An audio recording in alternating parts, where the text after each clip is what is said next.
Well, hello and welcome to Happy Times and Places, a positively inclined Doctor Who episode commentary podcast in which I, Toby Hadoke, ask a special guest, sometimes one with a book to plug, to choose a Doctor Who story or episode, and I will talk through it and see if I can guess what their favourite things about it might be.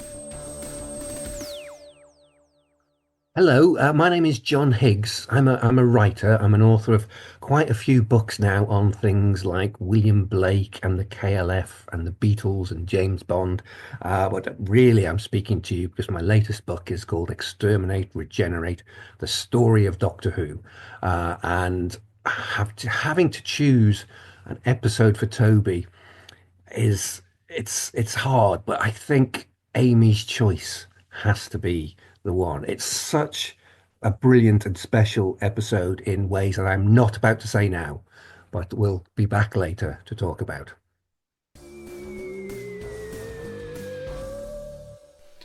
Well, welcome everybody. I fear this may be a slightly echoey edition of Happy Times and Places. I am in a happy time and place.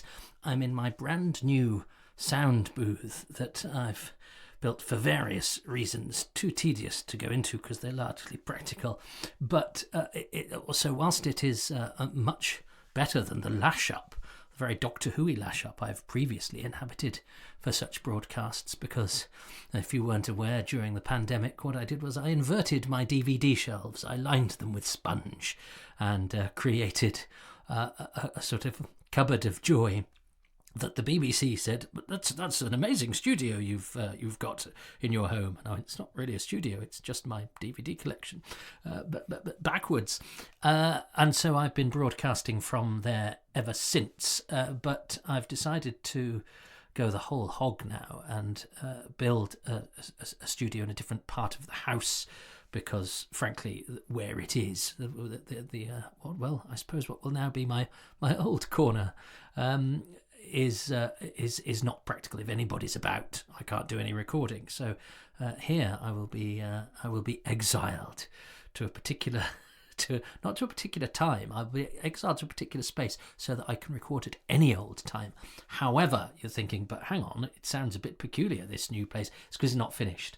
But there's loads of people in the house right now, and this is an unusual Happy Times and Places. It is being recorded hours before I speak to the guest. I don't normally do a one-on-one with a guest. I have on occasion when it's been requested, but this guest, John Higgs, who I've never spoken to in real life, has a book out and called Exterminate, Regenerate. He may well have mentioned that in the intro, but if he hasn't recorded it yet, so it's all whether I remember to ask him to do that.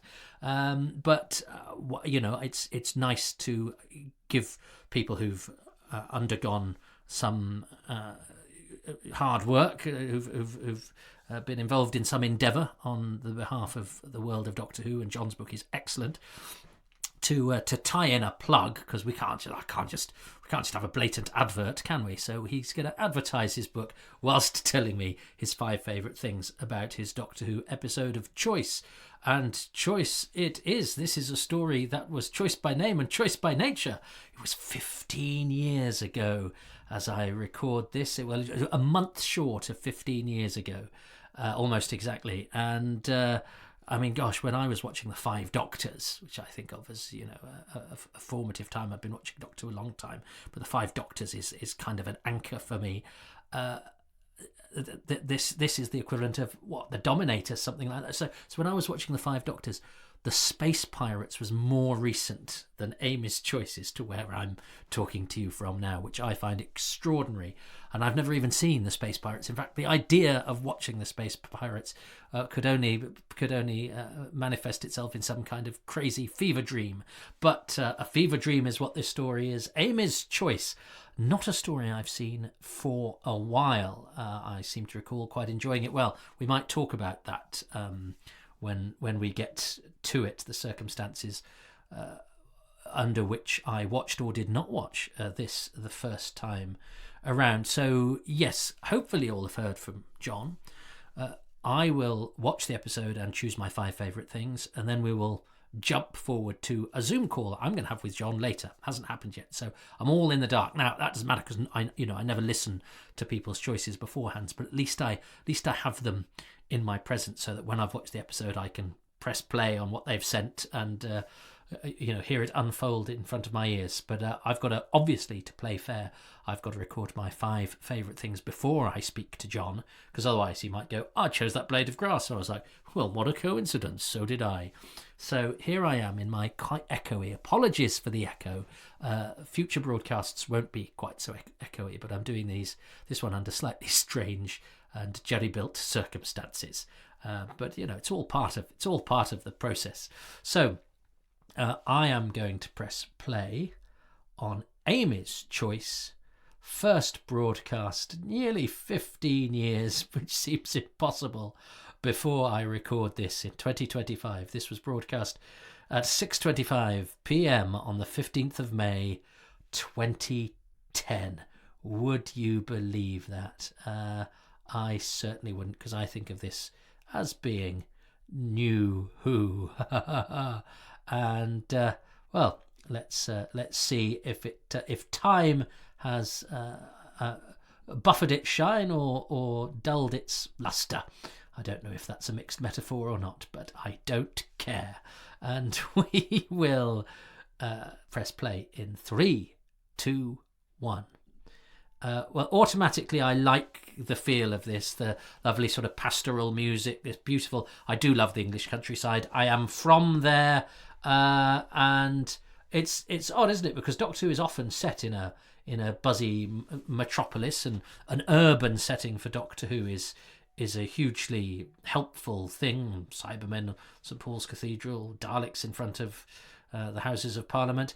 But I also think there's something, Doctor Who's appeal is about it being British, in inverted commas, whatever that is. And it's important sometimes to reject such lazy labels or whatever. But there's something about a village, a countryside, the green and pleasant land, and a sort of a simplicity and a charm that I associate with some sort of storytelling from this from this country of ours. And Doctor Who's Britishness is part of its appeal. I think it's part of its identity, however you want to define that. My Britishness is not jingoistic, it's more apologetic, but yeah, I like the village of Ledworth that Matt Smith first lands into, but this is even more rural. This is actually very much like where I'm from. I live in a house I was brought up in a house in the middle of nowhere. But this is an intriguing start, isn't it? We've got a pregnant Amy making, and it was a perfect bowl. Whoever cast the bowl that she was making her cake in was spot on. We've got Rory with an hilarious ponytail. I was in a play once and I wanted a ponytail like that to be hilarious, but to actually put on I thought they just clip it on at the back, but actually what they did was they weaved it in all the way round in order to then bunch it up into a ponytail. And actually, so it started off as a sort of mullet, and I thought the mullet was funnier than the ponytail, so I played Snout in A Midsummer Night's Dream with a mullet having originally intended a ponytail, and the mullet was much funnier. I'm not sure I'd want Rory in a mullet, but I do like the ponytail as a touch. But this is lovely because it's got creepy villagey feel, which is very sort of Doctor Who. And we've got this gang who are all comfortable and which is all nice and lovely, except we know that they weren't like this last time we saw them. So we know that something is wrong, which brings a real sense of menace. And we've just seen Audrey Ardington as well, spying on them from through the window. But I like the juxtaposition of this ordinary, nice, relaxed chat, whilst we know that something is amiss, because last time we saw these people, they weren't like this. And are we gonna get a bit weird and dreamy now, aren't we? I do like. I wouldn't want every Doctor Who story to be like this. This reminds me a little bit of the Avengers. It's slightly strange. There's a slightly disconcerting vibe about the village that they're in, and then we go un-Avengers like, and we go into sort of weird, dreamy story, flashbacky thing, and we're going, oh, what was that? Now, of course, we know that they won't have just started a story with a disposable dream sequence. That's got to speak to the story that we're watching. So I think it's an unusual start. It's a slightly disconcerting start. Anything that is, I like the fact that she just looks to see if he's got a ponytail, which suggests that it wasn't just the Doctor's dream, which is interesting. So I think this is an intriguing start. I wouldn't want, as I say, I wouldn't want every Doctor Who story to be like that. I like Doctor Who stories on the whole that are sort of action-packed and exciting. But the beauty of Doctor Who is that in the milieu of a season, you can have different styles and different stories, and I think this stands out as rather interesting. And of course, the lure was that it's written by a proper TV writer of some caliber, Simon Nye, script comedy writer, men behaving badly. I mean, somebody of huge caliber. And it's a reminder, I mean, how extraordinary that when Doctor Who, classic Who, was largely written by, the roster of people who were writing popular television at the time, not necessarily people with their own series, say, whereas Stephen Moffat comes in and he goes, well, let's get Simon Nye, let's get Richard Curtis, let's see what these name writers can bring to the show. And I know Russell T Davies tried to do that with Paul Abbott and with Stephen Fry, and neither of their scripts made it to the screen, which we'll come to, because I think that is worth making note of. I love this camera that's going all around them. I think this is really giddying and effective. I guess it. Is it a Steadicam with a really, really good operator? I guess it must be, unless it's a crane. It's a crane. Anyway, however it's done, and I like Matt Smith's slight smile. This is going to be a tricky one, but I love that giddy 360 camera work. I think that's a really virtuoso piece of scene setting from director Catherine Morshed, who is an excellent director, particularly when casting an episode of Shameless some years back, because yes, I worked with a couple of the directors in this period. Johnny Campbell had directed the Phoenix Nights that I was in, and Catherine Morshed directed Shameless that I was in. I mean, I was a cough and a spit in both, really, but part of me sort of again entertained the idea that it was almost like I was there, except of course I wasn't, and neither of them cast me in Doctor Who. Nonetheless, one always likes to feel that one can touch it. I think the lighting on this TARDIS set is superb.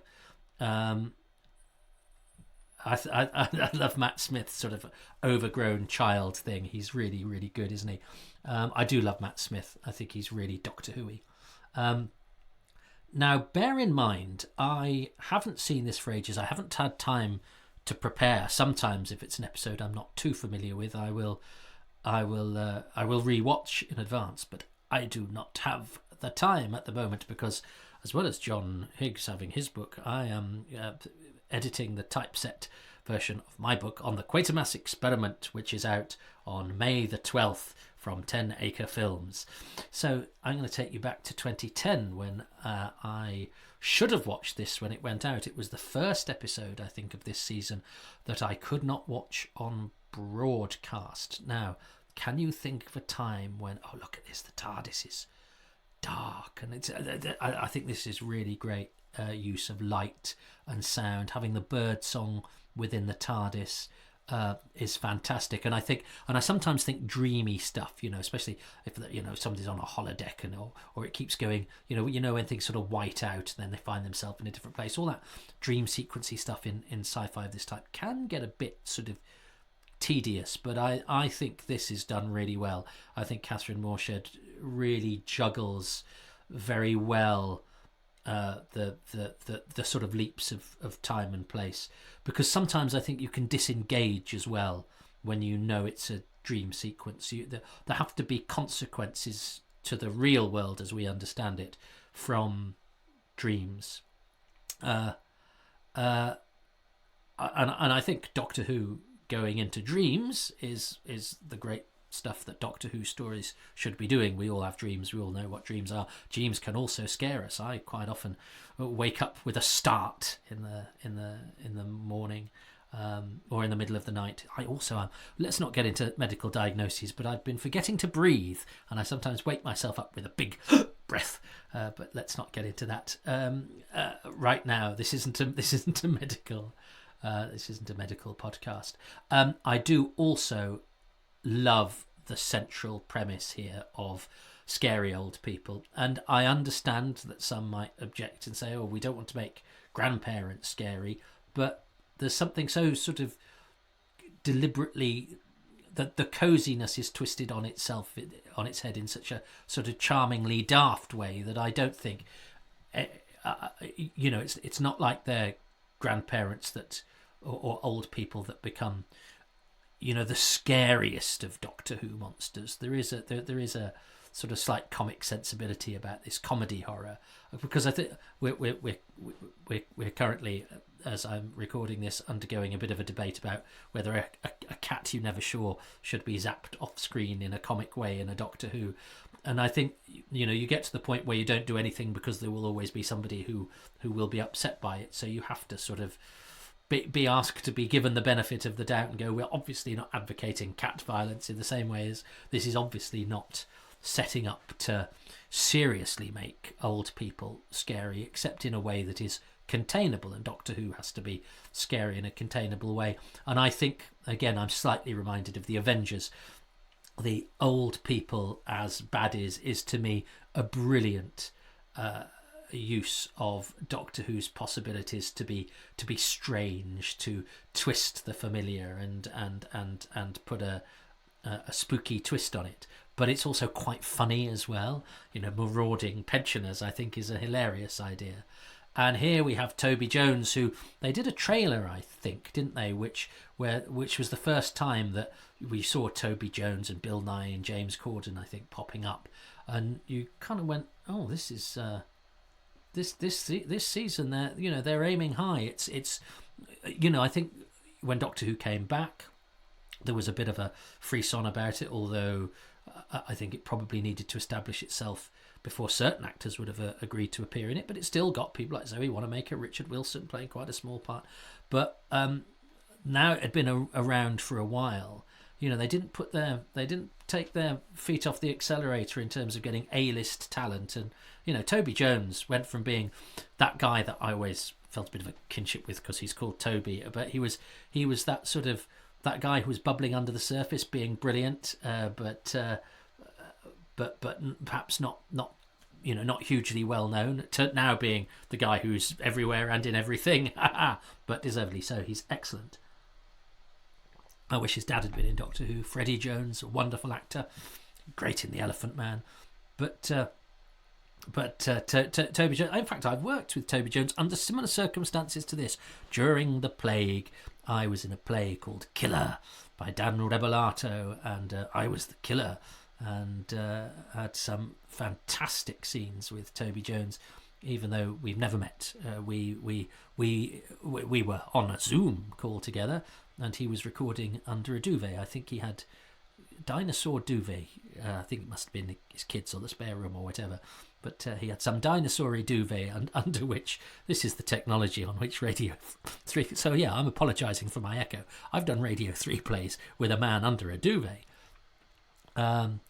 So anyway, yes. I think this could have been a really annoying and kind of alienating aspect of this story, because I don't like stories that you can't follow to where you're completely lost. But I think this continues to have a thread, which means you're not, even though you're not necessarily sure what's real and what isn't and where you are, where you're not, it still it's not scattergun, it's not too scattershot to just leave you completely sort of blinking and unsure what's going on. But I missed this when it went out. I think 2010, only 15 years ago, it was possible that if you missed, I was in Liverpool, I was gigging. Now, was that the evening did I meet up with Rob Shearman that day as well? Maybe I did. Yeah, because I think, yes, because I was gigging, and I was going to ask if I could watch it in the comedy club. My nan was a jumper knitterer. It's a lost art, isn't it? Cake baking, knitting, darning socks. She never threw socks away. Your nan darned them. My nan owned a wool shop, so I had jumpers that were made of odds and ends of wool that I thought were rather fun, but everybody else thought were not. But I thought that was a great idea of my nan's. Anyway, let's not get into that. And so I missed this. I thought I'd be able to watch it in the office of the comedy club, but they didn't have a telly, or they couldn't. I can't remember why I couldn't now. And I don't think at that stage I had iPlayer on my computer, certainly not on my phone. Anyway, for whatever reason, I couldn't watch it. And then I think I was going to watch it with Rob after we'd met up. And this may have been a different occasion, but I remember we tried to get into Rob's hotel. And the blokes and the bouncer said, it's only guests now. And Rob said, well, I'm a guest. And he said, yeah, what about him? And I said, no, I'm not. He said, well, he can't come in. And I felt like going, well, what if he's just pulled me? Do you know what I mean? That seemed a really odd thing. So I couldn't watch it in Rob's hotel room after the gig either. And I think to kill time, what did I do to kill time? I spent my time on social media. And Neil Perryman, lovely Neil Perryman, who wrote those Wife in Space books that are excellent and has just started podcasting again with John Williams. They were formerly of Tachyon TV, and now they do a podcast called World of Telly. And I would avail yourselves of their stuff. They're good fun and they know their onions. World of Telly is doing everything but Doctor Who. And anyway... Neil put on his Facebook update, so the Dream Lord, so Toby Jones was the Doctor all the time or something, completely ruining the twist for me. And I was furious. Of course, you can't be furious with Neil because the episode had been on, and if it's perfectly legitimate to talk about something that has been on telly. It had been broadcast on the telly. It's not like he'd got a sneak peek and was ruining it.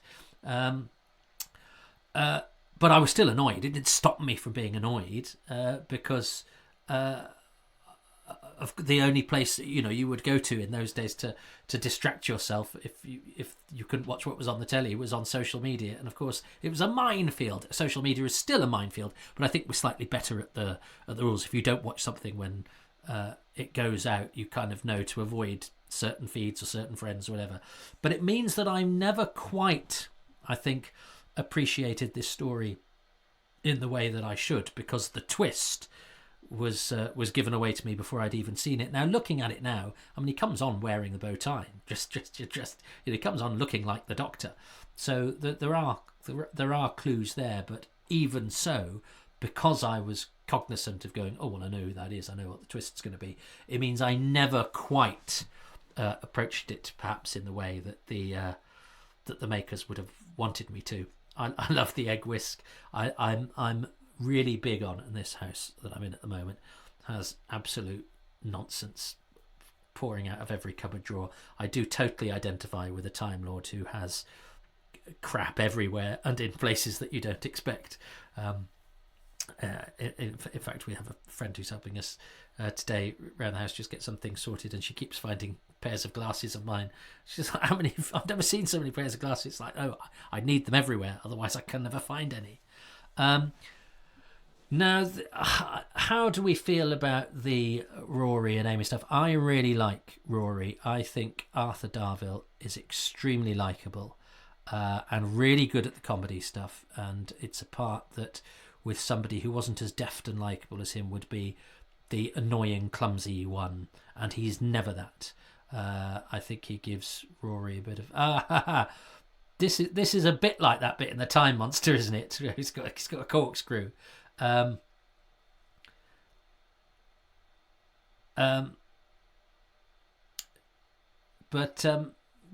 I know there are people that really hate the way that Rory is treated by Amy. I know there are people that don't like the Amy at all, and I think it does sometimes. It does struggle this triumvirate in terms of the dynamic of I think most people agree that it was a mistake for Amy to snog the Doctor at the end of the Angels two-parter. and it does mean that Rory is treated badly. But we have to be careful, because I think we can be quite judgmental as audiences now, in that our characters are supposed to be challenged, and they're sometimes supposed to be do things. It's not a manual for behaviour. Characters are supposed to do sometimes things that aren't good, and they learn from that and move on, as it were. And I think we sometimes hold them to account for something they did in episode 4, even when we're watching them in episode 29. But I do think all the actors are excellent.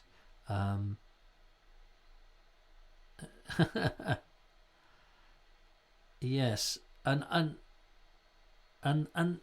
do I want too much of the Doctor and his companions falling out? I do wonder if I'm a little bit old-fashioned, and I want the characters to sort of be blank slates in a way, and the stories challenge them in terms of jeopardy and adventure and all those things. But I'm not particularly interested in if they fall out, or if they resent each other from one story to the next, or if they have to learn from each other and all of that. But I'm aware that might be because, I was brought up when everybody was sort of slightly uncomplicated in terms of moving from story to story. We didn't need a character arc for the regulars in that sense. And I have to say, it's, whether the Doctor and Amy can move on or whatever is usually the last thing I want to take from a story. I want to take, what's this monster of the week like? What's the setting of the week like? What's the particular threat? Is of more interest to me. But I know that seeing younger people talk on Twitter, the character dynamics of the Doctor and the companion are very much what they're about. So it has to please everybody, I suppose. And I don't object to it, especially when the characters are well acted like these are. Attack of the Old People is very good. Toby Jones is having great fun, isn't it? It must have been an absolute dream to say, "Hey, come on in different costumes." He's very good.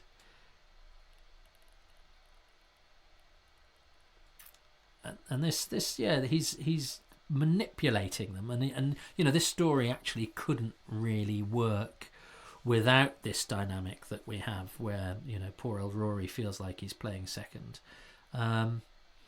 So it's it's what they've gone for, but it's a lovely setting. It's in, what is it, somewhere in Wales. See, this to me is a perfect Doctor Who image. And there is Nick Hobbs. Oh, bless him, he's just died recently. Nick Hobbs, Agador himself, also a unit soldier who gets hypnotised in the claws of Axos. He's a Wirran, and Nick Hobbs becomes one of those rare actors, well, he's a stuntman actor, to get a credited role in Old Who and New Who. And it was brilliant because he started to I remember there was a drama not long after this, and Nick Hobbs was on the roof of an old building. I was like, oh, that's Nick Hobbs, he's going to fall off it or die or something. And the fact that I could still identify who was going to fall off a building, post 2010, I thought my actor spotting was going pretty well.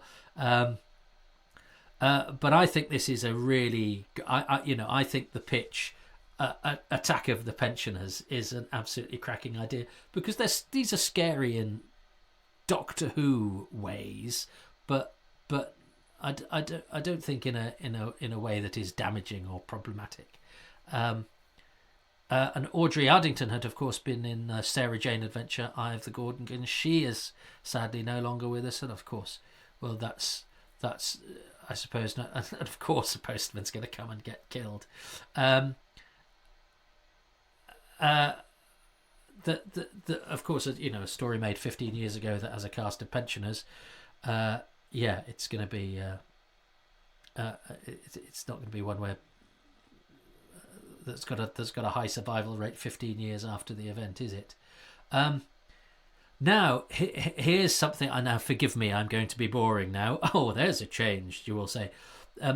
I know that Arthur Darvill talks about this in the Doctor Who Confidential afterwards, and he talks about twatting this actress with a big heavy bit of wood, and he refers to and it's Joan Linder, the actress, but he refers to the actress as Audrey, and that's because he's been sitting there going, oh, and they go, have you got any stories about filming this? And he goes, yeah, I hit that old lady. What was the actress called who played the old lady? And somebody's looked up on the cast list, Mrs. Poggett, Audrey Ardington. Oh, it's Audrey. So it just goes to show that even first-hand evidence of the time should not necessarily be taken, as the real thing. It's just a research bee in my bonnet, is that I know some people, the actor recording very shortly after recording it name checks an actress, and if you think about this, if in the olden days when we couldn't then go back and check the episode, we'd only have his word to go on it. Even cast lists weren't necessarily complete. If we were looking back to the Space Pirates from the Five Doctors or whatever, and an actor said, oh yeah, I hit Audrey with a thing, people would go, oh well, actually, despite what it says in the script, Audrey is the Mrs. Poggett is the actress that gets hit, or whatever. Anyway, he's wrong when he says Audrey, in the same way that David Tennant, on one of the commentaries, he's misread the cast list, I think, because he says that Gerard Horan, who's the farmer in Human Nature, Family of Blood, is one of the voices of the Toclophane, and it's not. It's Gerard Logan, different actor. But I think he sort of read that and thought that and said it in a commentary, and suddenly it becomes part of the documentation.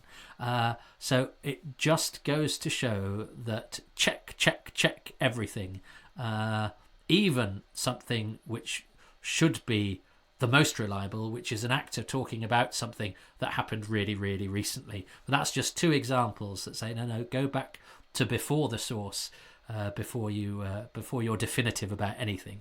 So there's the lesson over for. And I remember thinking at the time, he didn't hit Audrey. Audrey's playing a different character. But yeah, that's not Arthur Darvill's fault. He's just gone, what's the name of that actress? I like the cold in this. That I think this feels.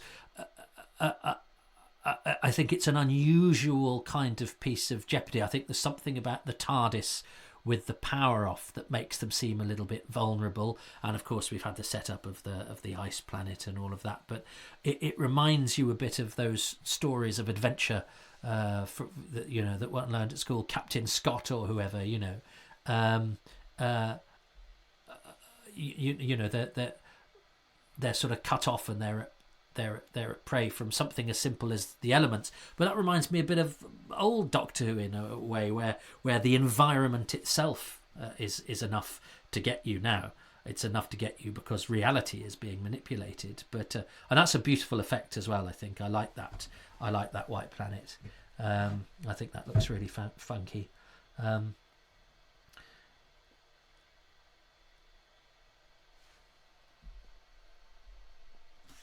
And Matt Smith is great for this working out acting. I quite like the fact that the Dream Lord just turns up and it's just really annoying. And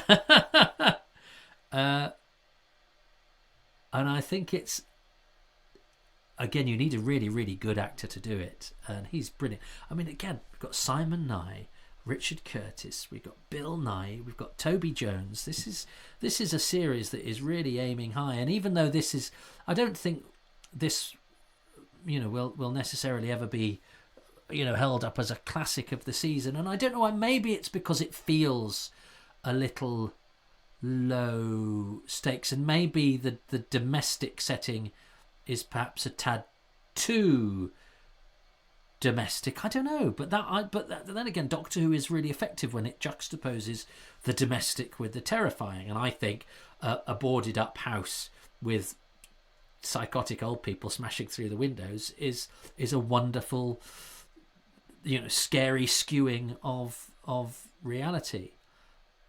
but then again, I suppose the pace has let up a little bit here, hasn't it? And sunny is always harder, I think, to make serial. Although it's cold sun, isn't it? It's apricot. It's sunlight on a cold day, and I adore this. I look at those two old people trying to get into the TARDIS. It reminds me, James Moran, who wrote Fires of Pompeii, wrote a movie called Cockneys versus Zombies, and there's a brilliant zombies chasing man on Zimmer frame scene, which of course is a smart sort of hat tip to the fact that zombies move generally. Most zombies of in film and TV are sort of slow lumbering things. So these slow lumbering things chasing, in inverted commas, a man on a Zimmer frame is rather a splendid gag. And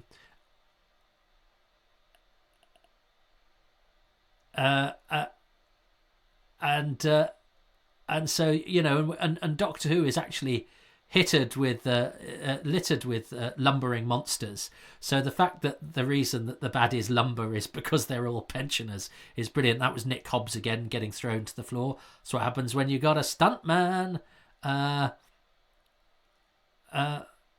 I do quite like the reversal of I mean, of course, if money was no object and it was a slightly different program, you'd have, you know, if this was a movie, he'd be ploughing through those old people. He'd have, you know, had splattered pensioner on his windshield. But all of the imagery there, the Volkswagen van, rescuing the young people from, you know, the supposedly fit, healthy younger people from the slowly marauding, can you maraud slowly, insurgent pensioners, I think is a really great. Doctor Who is great when it is turning normality on its head, when it is showing everything through a perverse lens. And this is really fantastically awful. Is that with his medallion and his hairy chest, he must have absolutely chortled when they gave him this get up. But again, the fact that he is a sort of, you know, funny little fella rather than a traditional Lothario means that although this is a bit sort of grim, it heightens how grim it is, because, you know, the seduction is again through a sort of slightly skewed and perverted lens. He's, you know, and it's called Amy's Choice, of course. The whole thing is about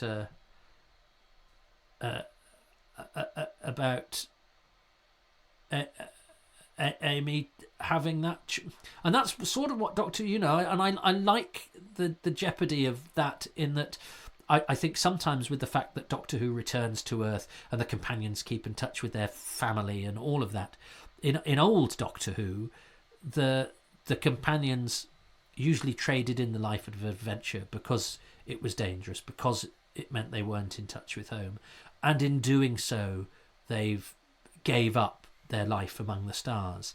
And I think that is the dynamic that I kind of prefer, is that even though it's been compromised by, you know, hastily written lazy companion exits because of the way that television was made at the time, etc., but I like this galloping theme for the Doctor, by the way. I really do like the way he keeps appearing and being really annoying.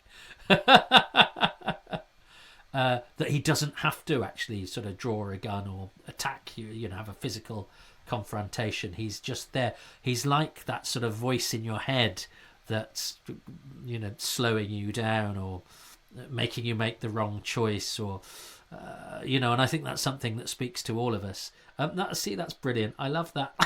I think that's really funny, but scary funny. And it's a beautiful house, by the way. But so why isn't this a sort of seen as a classic of the season? Well, I think it's because it's quite a. I mean, I think it's a largely.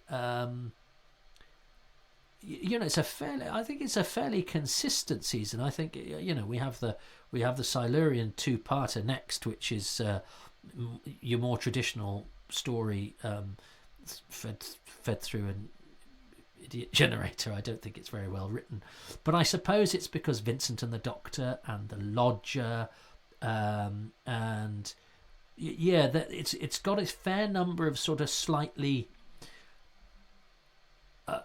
sort of B stories, if you like. And I don't mean that's not that they're good, it's that they're the ones that are doing the sort of lower key kind of adventures. They don't have the machine guns and the spectacle and the old monsters of Time of the Angels. They do, it's not Daleks in World War II. It's spooky, slightly weirdly, slightly Doctor Who annual. It's like a Doctor Who annual, a mischoice. And nobody's favourite Doctor Who stories are. I don't think anybody would go, my favourite story is Ex-Rani and the Mutants or whatever. That's and Rory dies. Not for the. Is it for the? I mean, this will become. He will become the Kenny from South Park off of Doctor Who, and I think this is something that becomes a bit of a joke, and of course it's diminishing returns. And I do think that's an issue with New Who. Full stop. Is that it relies rather a lot on killing people and bringing them back to life, to the extent that it robs actual death of its sting. Even though this is beautifully played by all, I like the fact, look at the way that she's rocking slightly and the accusation in her eyes. What is the point of view? That's that's a killer. I think that's really moving. That's very, very well done. And it's a sudden injection of the cruel reality of life into this crazy story of old age pensioners besieging a canary yellow bedroom. And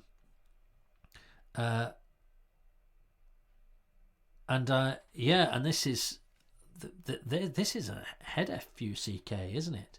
I think this is a really interesting idea of, do you reject the reality around you and hope that you essentially wake up in a better one? Because we do live in dreams in our heads, don't we? I mean, I was walking around the park today imagining first I'd won the lottery and then which Doctor Who missing episodes I'd find in a car boot sale. I mean, I always take myself to when I should be actually walking, because my park is not unlike this. It's lots of outdoor space and lots of trees and lots of fresh air, and there I am in my head in a dream world. But I have my own dream lords and my own voice nagging, going, "You're not good enough. Is this, etc., etc." So I think it's very cleverly plays to primal fears, and there's an identity. The menace is something that we can all identify with. So, as I say, it works because it's unusual within the framework of Doctor Who. You couldn't have every story being like this, but and maybe the fact that it's not too far from Vincent and the Doctor and the Lodger, all of which I think are similar kind of odd, lower stakes. They're much more individual, really, aren't they, than Invasion of Earth or whatever, which you don't want the Earth to be invaded every week, but there I think there are fewer stories like this in classic Who, if any. These are the kind of stories that are ideally suited to the 45 minutes. So maybe an old traditionalist who's used to old Who, I probably haven't quite got a way into this episode in the way that I have with more traditional ones, even though I adore it when Doctor Who does something it doesn't normally do. I adore Love and Monsters. I really like Turn Left. I've just been watching The Invisible Enemy, and Michael Sheard gets a similarly frosty face, and it's a brilliant, simple. I'm sure it's not that easy to do, but do you know what I mean? I think this imagery of this frosty TARDIS is really well pulled off, and it's the great Doctor Who thing of taking a familiar thing, the TARDIS, taking another familiar thing, snow, coldness, winter, and putting them together. And of course, as we know now, I mean, it feels like the end, doesn't it? But as we know, there's I think that was the clip of Toby Jones they showed in the trailer.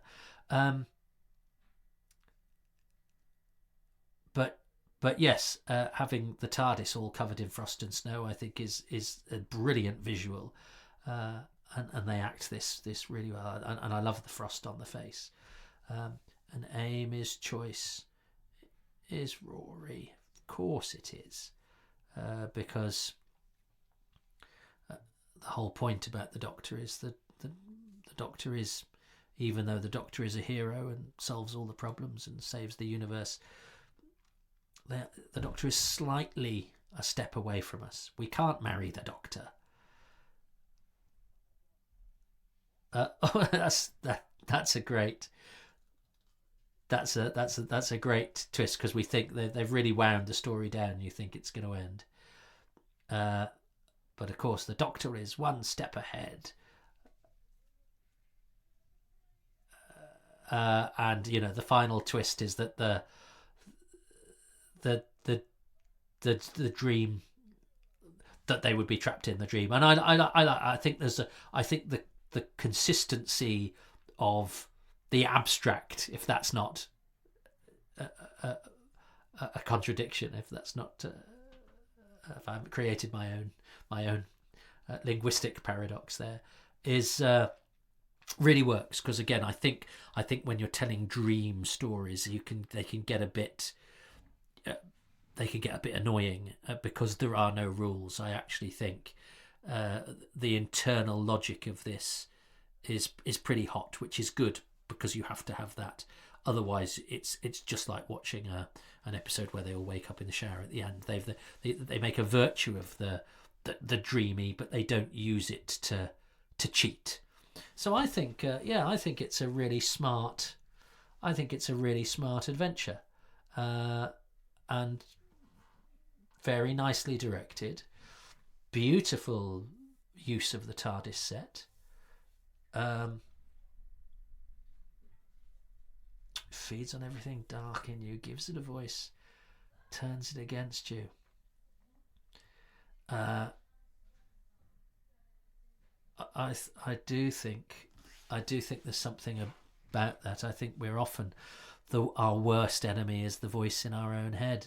We've all got our own Dream Lord pecking away, and I think Toby Jones is brilliant casting for that as well. Yes, yeah, I think it's a really smart, clever adventure.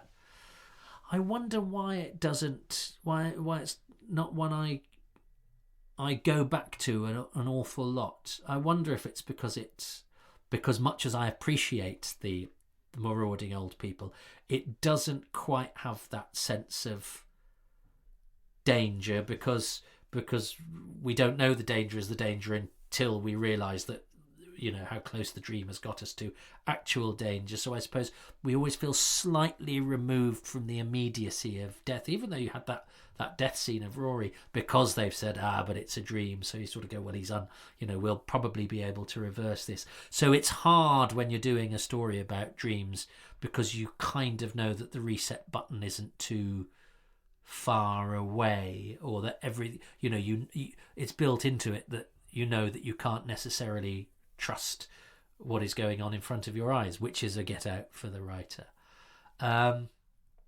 So maybe that's why, because I don't think this does anything wrong. It exists perfectly well on its own terms, but maybe its own terms mean that it's never going to be an all-time classic, even though because it's gone in the blink of an eye, and maybe like a dream, you only slightly remember it. That's a nice way to end the Dream Lord in the reflection. But maybe it's because I the first time I watched it, I was slightly disappointed that I'd had its twist given away. I don't know, but it is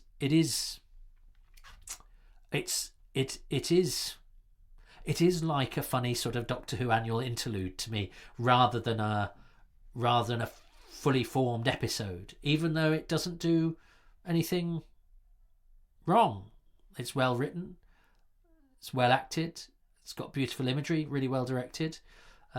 Maybe I just prefer explosions and laser beams and monsters, I don't know. And yet I adore the fact that it's marauding old people.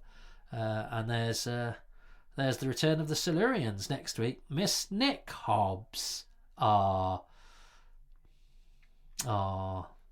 So there we go. That's and this was the season where they didn't have the Next Time trailer on the DVDs as well. That was annoying. Anyway, let's not get to what's annoying. So that was the end of Amy's Choice, which I thought was rather fun. And it has made me go and want to watch it properly without talking through it, because I think there's a lot to it, and I think it's probably a story that rewards a rewatch. But I'd say when I'm a bit knackered and I've got a slightly fuggy head, which I have a lot these days, I would tend to probably watch something more like a Good Man Goes to War, or the Angel two-parter, something that's a bit more high octane. And that is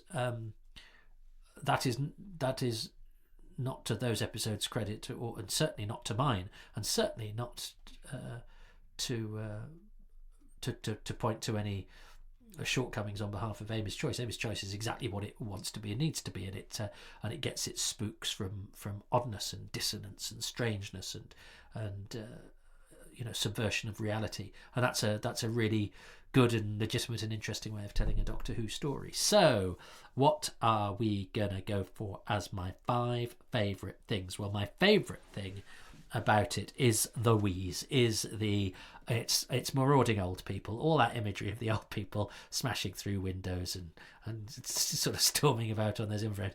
Although, as I say, it does mean that it comes at the expense of some of your usual Doctor Who jeopardy. It does have a wonderfully Doctor Who-y sort of subversion of imagery and expectation and reality, and a clash of the ordinary and the weird. I really like the way that director Catherine Morshed kind of negotiates what could be really bitty and choppy and changey. I think the way that we go from one dream to another and yet can still follow the story is quite a big ask. And so do I tie that in with that opening bit now?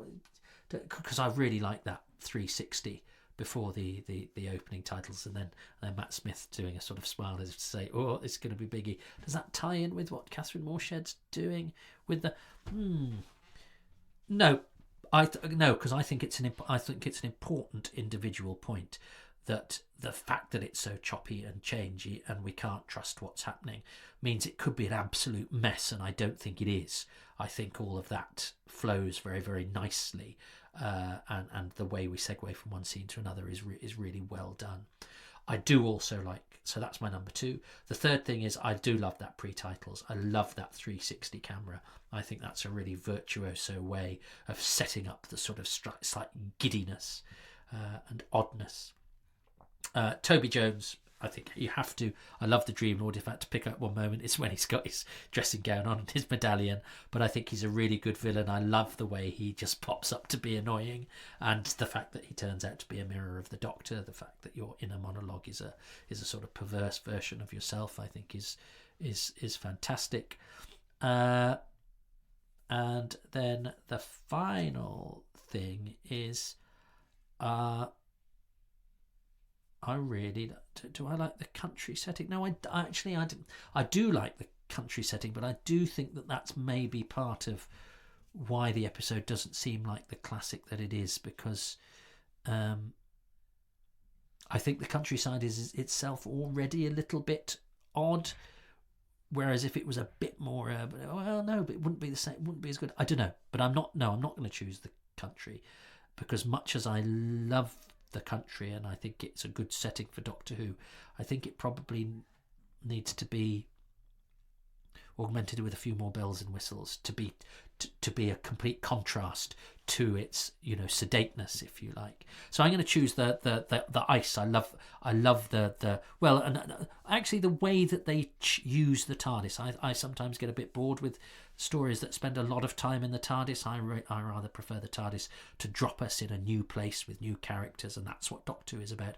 When it's all about the companions and it's all set in the TARDIS, I'm kind of like, no, get out. This is not what I'm interested in. You are vessels to tell other people's stories, really. But actually, I think the way that they light the TARDIS in those early scenes, and then when they bring in the cold and the snow, I love all that feeling of cold that invokes Captain Scott in his tent as well, which harks back to some of the first sort of terrifying stories you heard about people perishing because of extreme environments. And I always like it when the environment is perilous, because again that sort of brings us back to early Doctor Who, where just the very act of time travel was, because it took you to different places, was terrifying.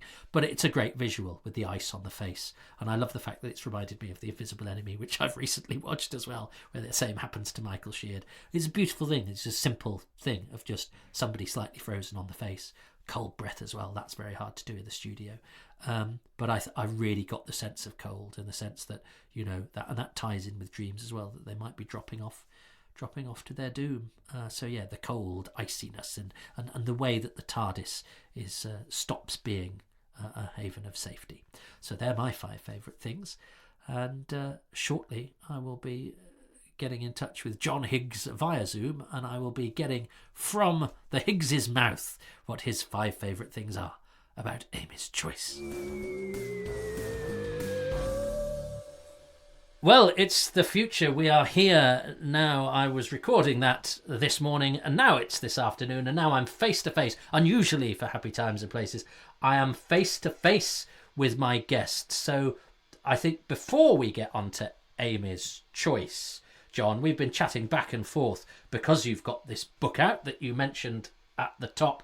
I think it begs the question, because as you say, you have form for writing books on popular culture, and you're extremely knowledgeable about a broad range of subjects. But Doctor Who is a special case. Why do we need another book on Doctor Who, and why are you the guy to write it? Oh, it's well, yes, that's a great question, Toby. I think there are a lot of books on Doctor Who, and they tend to be either official ones, which have a certain tone and talk about certain things, or they're the real gems in the world of fandom, which go very, very deep, and but it's very much fans talking to fans. I just had this sense that there was a lot of people who were kind of Who curious, who hadn't really sort of dived into the world of Who books. And to tell the story, once you get a certain distance and you see Doctor Who as not just the program, and not just the people who make it, and not just the people who watch it, and not just its cultural impact, it's all of that. If you could get a distance and tell the story of all of that, then suddenly that 60 years evolution of this kind of extraordinary and implausible, cosmic trickster figure makes quite a surprisingly fresh story. I think we're so used to it that it's only when you get further enough away that you go, "Oh my God, this shouldn't happen. This isn't how fiction works. There isn't anything like this. This is something absolutely unique, really." And I think that's hopefully what I was trying to capture in the book. Hopefully, there's for people who know their stuff, for fans, there will be plenty in there that will go, "Oh, it's a slightly different angle. I hadn't thought about it in those sort of terms," and it's sort of be rich and rewarding enough for those, as well as providing the sort of an overview for people new to the world of Who publishing. That's the hope, anyway. Yeah, it's funny because I was reading. I was very fortunate enough to be given an advance copy, and I've very much enjoyed reading it. I'm not blowing smoke up your ass, because if I hadn't liked it, we probably wouldn't be having this conversation. But my Facebook is currently full of well-respected people whose opinions are certainly worth a lot. Saying this is the best book ever written on Doctor Who. Oh, I have to that escalated quickly.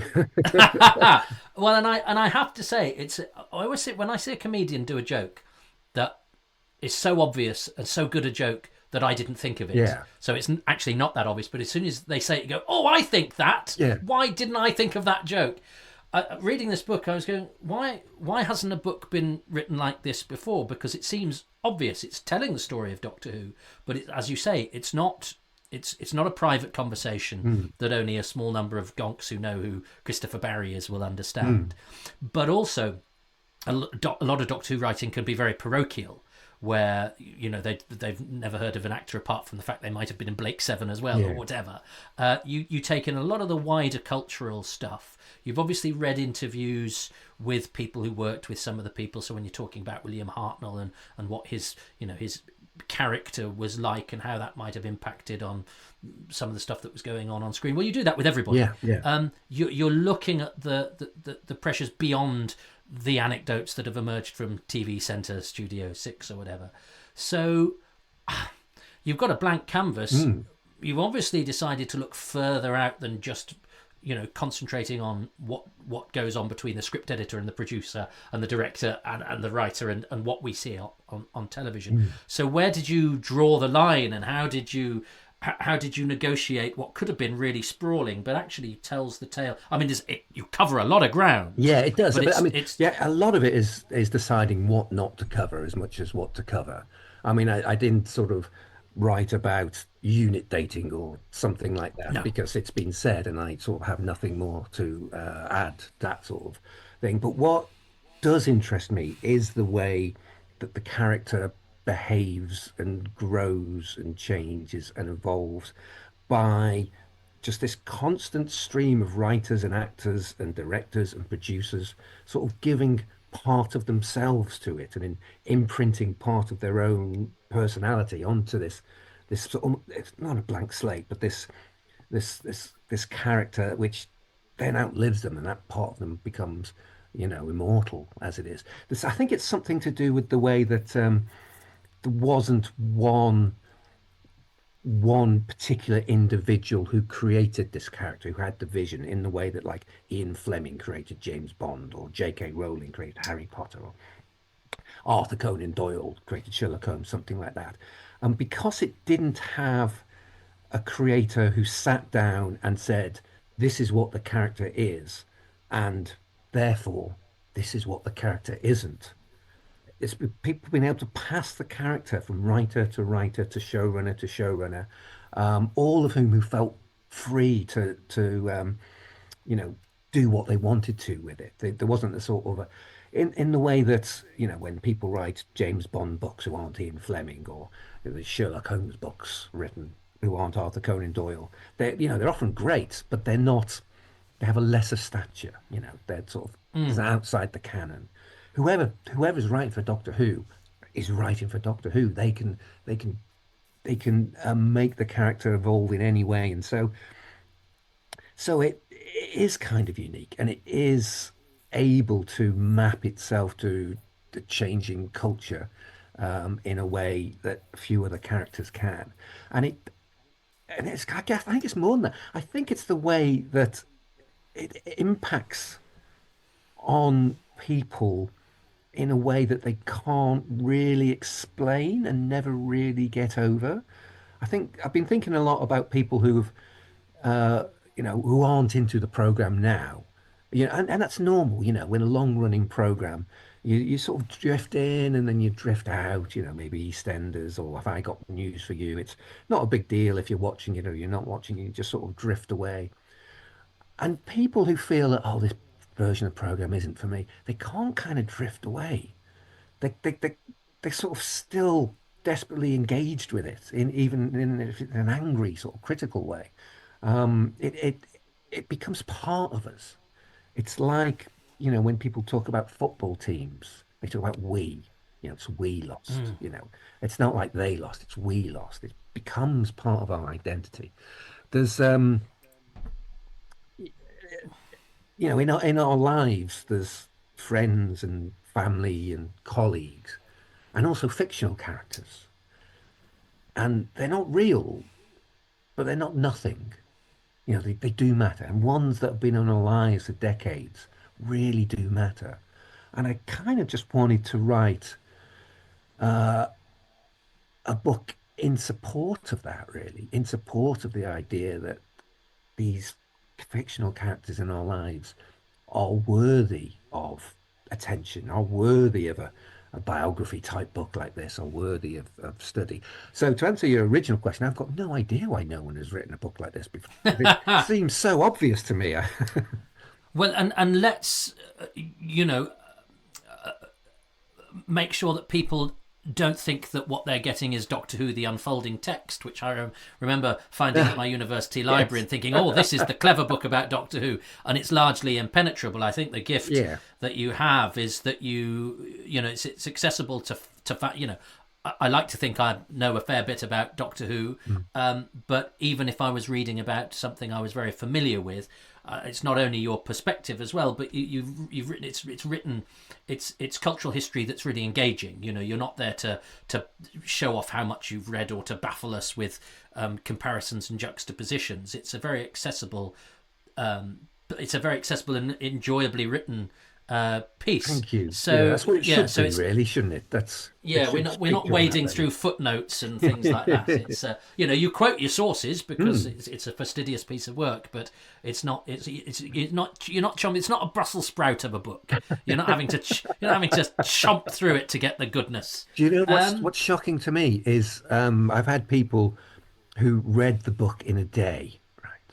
And wow, when you yeah. spend 18 months working on what you think is a significant thing, for them just to fly through it. On one hand, you're pleased because you want people to keep reading and fly through it, but part of you thinks they could have at least pretended.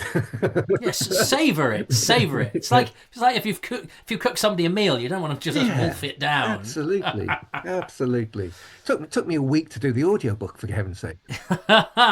And how? But if when you're writing something that at least has aspirations to be objective, Yeah. you're Yeah. you're looking at outside um, influences and you're trying to assess something with an objective eye. Yet you like Doctor Who, you're a Doctor Who fan, and obviously know your stuff. How do you stop personal taste influencing the tenor of what you're You writing? you just have to keep checking yourself. That I mean, that is um from the start, I knew that was the case. I'm not there to say this era is great and this era is not as good because I know full well that it'd be read by someone who thought the exact opposite, and that every particular era, no matter whatever you think the nadir of the program was, you will find someone who goes, "Oh, I love that story. That Mm. was brilliant." So I was not trying to do that.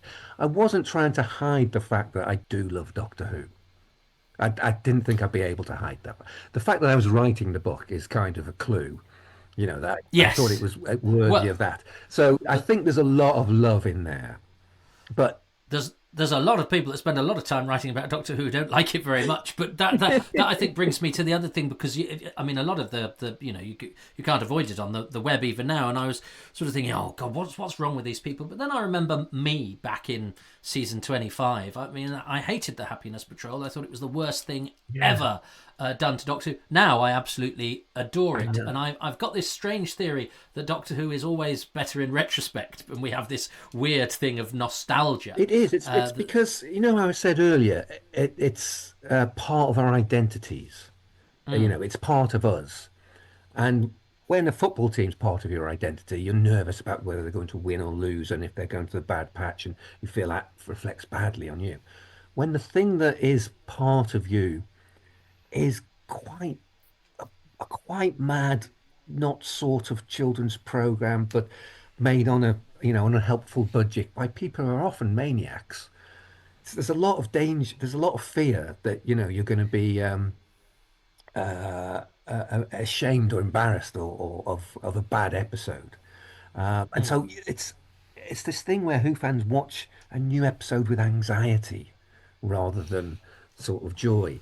But then they come back to it and they know that, maybe the giant rat's not the most impressive thing, or they know what the flaws are, so they're not concerned about them.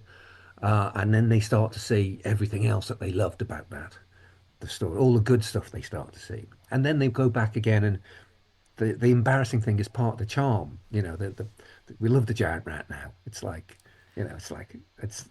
sort of looking forward to it turning up. You're not bothered by the flaws once you know them. Um, yeah, But something that bothers me, and this may be a bee that I've got in my particular bonnet, but especially as Doctor Who, I don't want to get too bogged down in the fact that Doctor Who seems to be caught in the crossfire of the culture wars at the moment. But I also find what a lot of modern commentators do, whereas we might look back on Doctor Who stories that we didn't like with rose-tinted spectacles, and that improves them, and we have a nostalgia that buoys them up and gives them a sort of frisson that we actually find ourselves feeling warmly towards things we might not have liked at the time. I do find cultural commentary at the moment is very keen, and too keen to wag a finger yeah, at the past, and I think so often the past is judged, and people say, oh, people now even sort of say, oh, and you can't say it was different times. And I think, well, you can, because otherwise you're basically saying everyone in the 1960s was a racist who should go to hell. yeah. And actually, attitudes change, and it's a long road from then to today. And I have a real concern, so help me here, John, Hmm. that our modern cultural landscape is too unkind to the past and the people who got us here to where we're more enlightened than we were 30, 40, 50 years ago, but that was a long journey.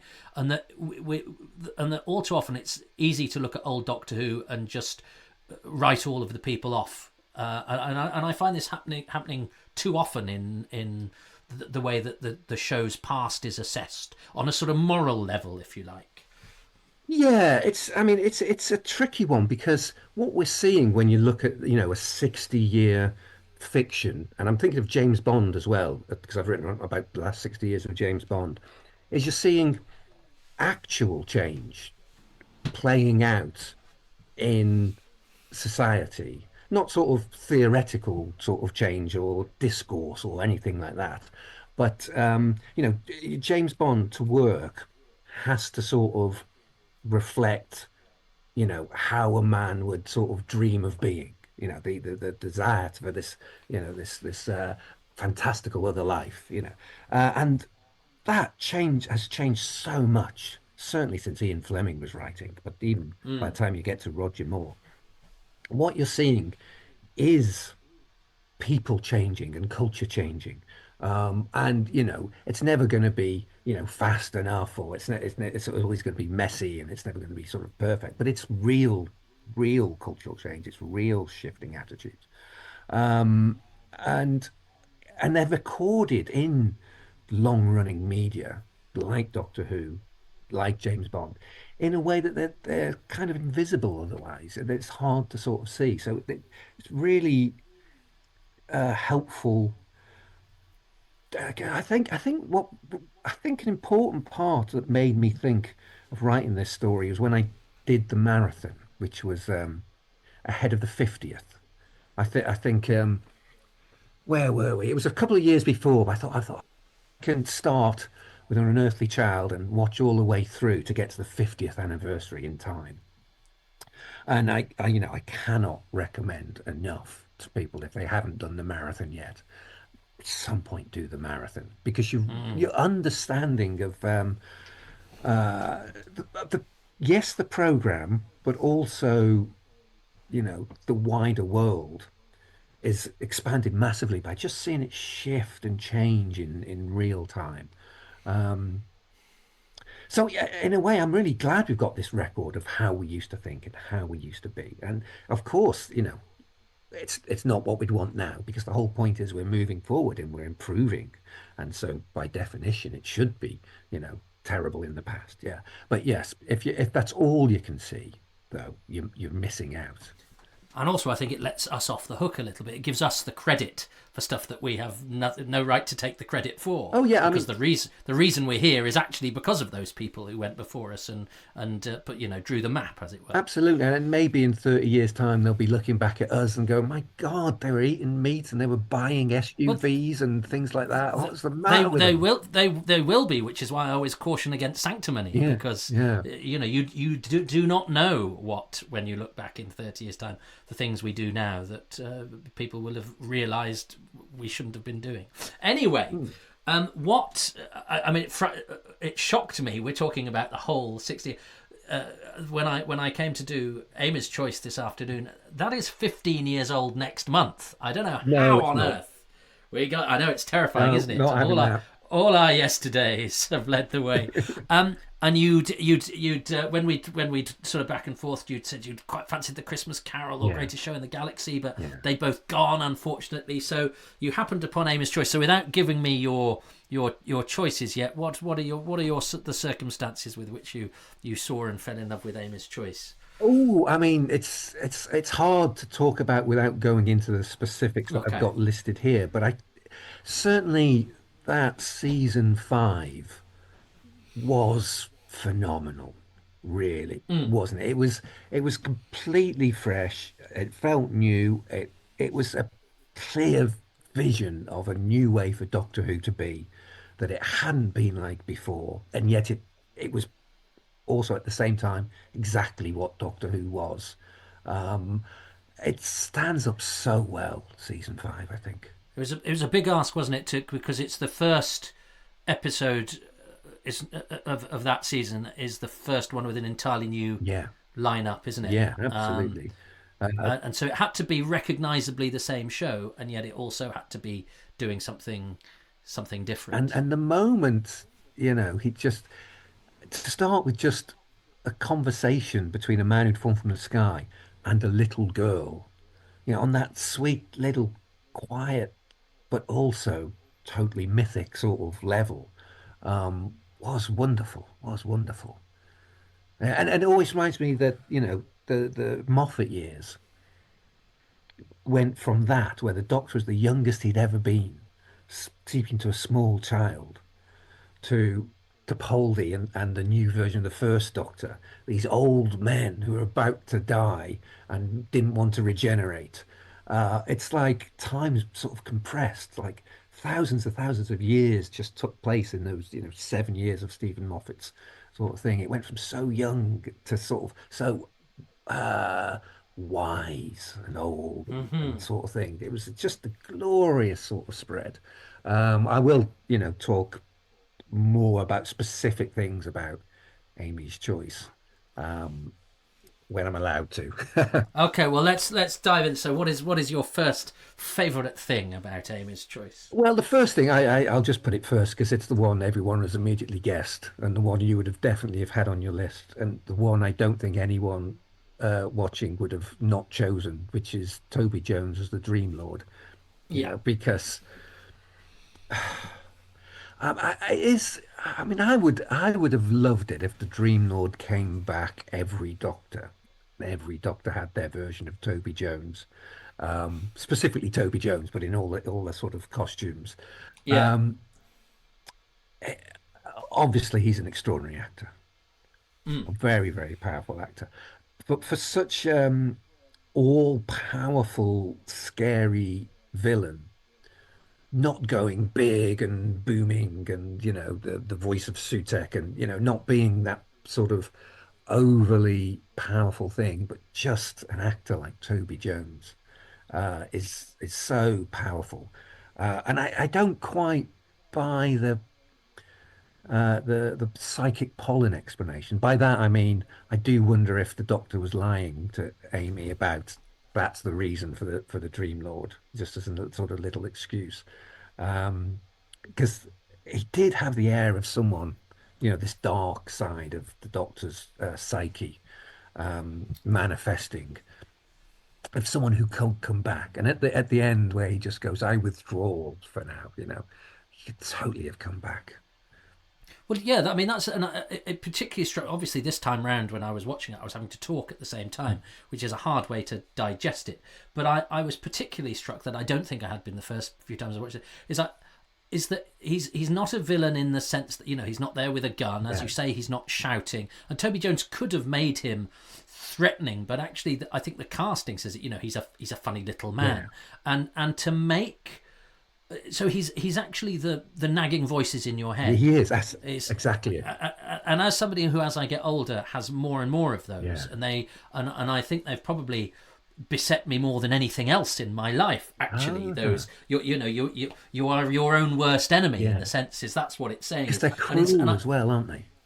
Yeah, that's it. Because that's what he does. He's quite insulting. Yeah. He jibes. It's whereas a traditional villain might say, "I am strong and you will be destroyed." Yeah. This one goes, "You're a bit useless," and "Oh yeah, your jokes are lame," or you. And he. But there's a truth. There's an element of truth to all of them. And so I kind of read it as that he's this sort of malignant voice inside your head. He's a villain that works as a metaphor, and I love it when Doctor Who does something that just says, "Yeah, it's not just a scary thing, but actually."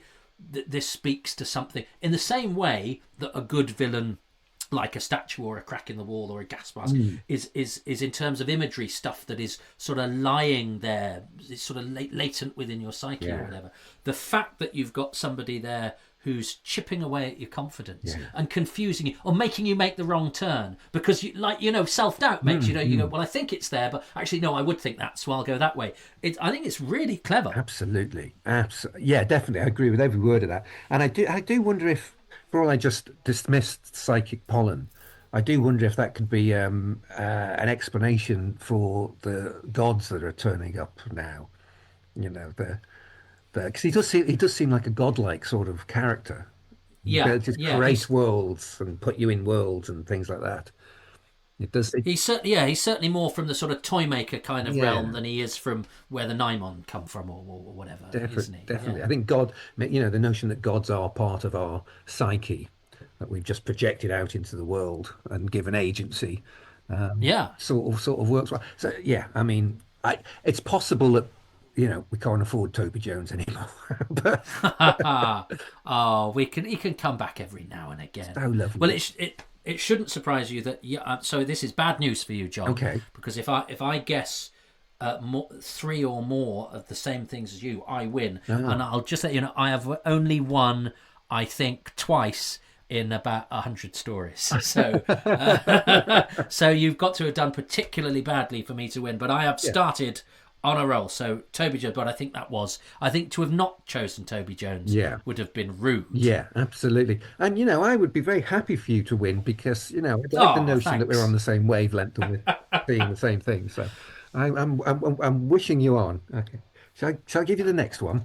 Give me the next one. Destroy my dreams. The tweeting birds as a way of sleep or possibly waking appearing. I'm taking it from your face that you didn't pick the tweeting birds. But like I said before about your book and about the joke that you go, I think that, and I should have said, as soon as you said it, I was like, why didn't I choose the tweeting birds? The tweeting birds are phenomenal. Because it's genius, but it's genius in a way that you almost don't notice. Because, I mean, I cannot think of any precedent for tweeting bird song means that you're going to fall asleep or wake up, right? There's no precedent for it. It doesn't come from anywhere, except it immediately makes sense and you immediately get it.